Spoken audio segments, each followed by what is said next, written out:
Let me explain it better. You went out to ask that lady that you want to marry.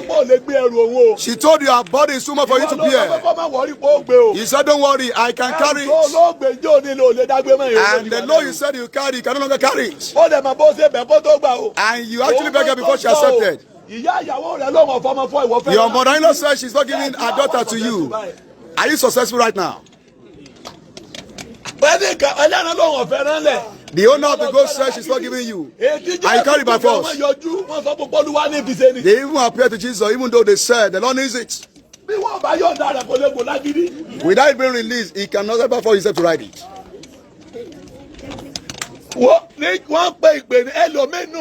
Some of you as you are. The money he came out for in his church is more than 7. If they make another altar call on the mountain, he will go out.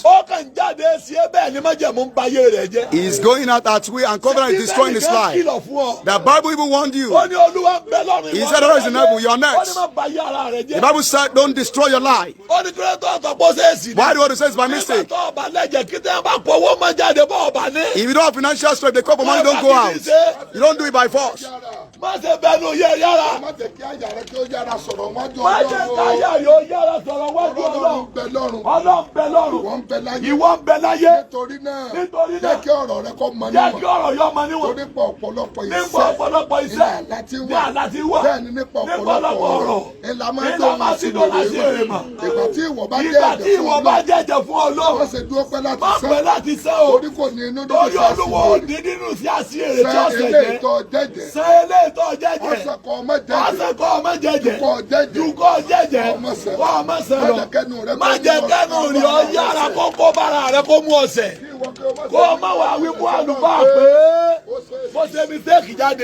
I came out by mistake. Why would God unleash wrath on you and destroy your work?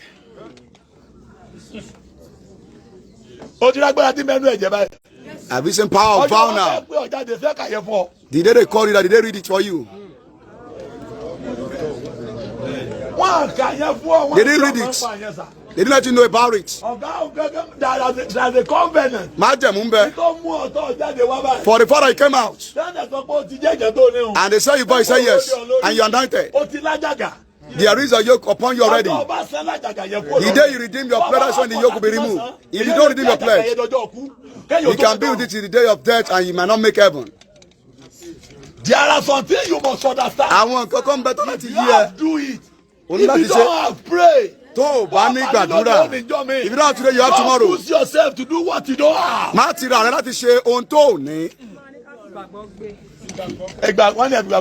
They said it to come up by faith. When faith is unable to carry it now, make use of hope then. When your faith can't be here, you can use hope. I ask the Lord, why? Is it that those that are prayerful, they are dying? And those are not praying, they are God said because of pastor, he immersed them into the yoke because of the pledge they have been making.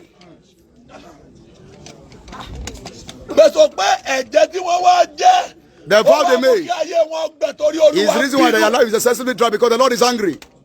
So if you don't have, why did you have to vow? Is it mandatory?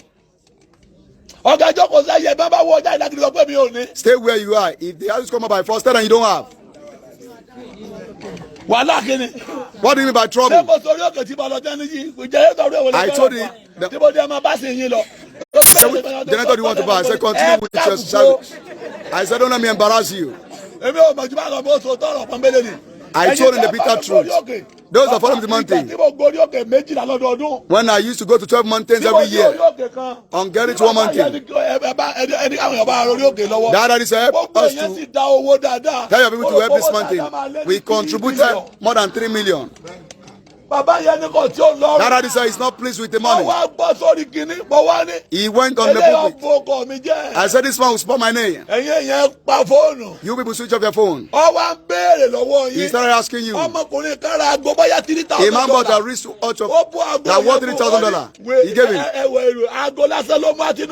He said he's happy with the wristwatch he brought. How much is the value of this wristwatch? He said, if you know his watch, you know that it is $3,000. I bought it in America. He collected his wristwatch and his chain. When he collected everything, he went to pastor. At Gio had 4 branches. He was slapping him. He said the Spirit of God told him to slap him.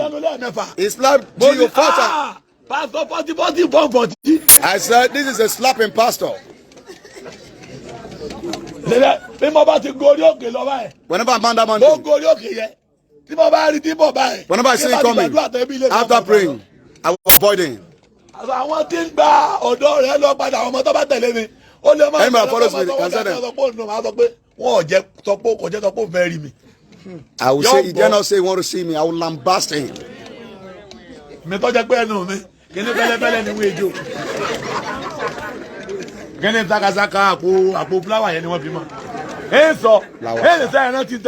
Remember what you did. Repent now, else you gnash your teeth in hair.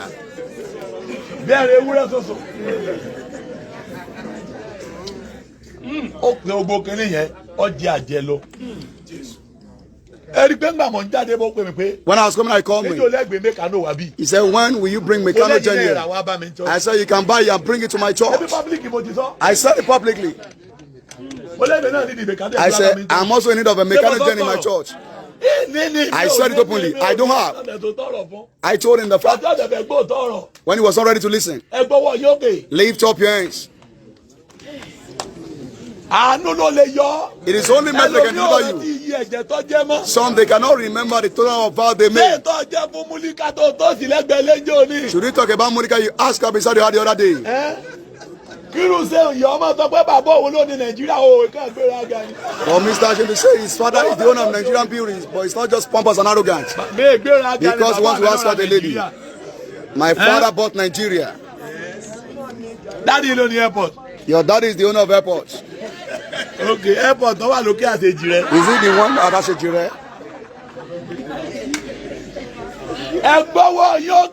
Lift up your hands, sir. The covenant I put myself into. Mercy, take me out of the covenant.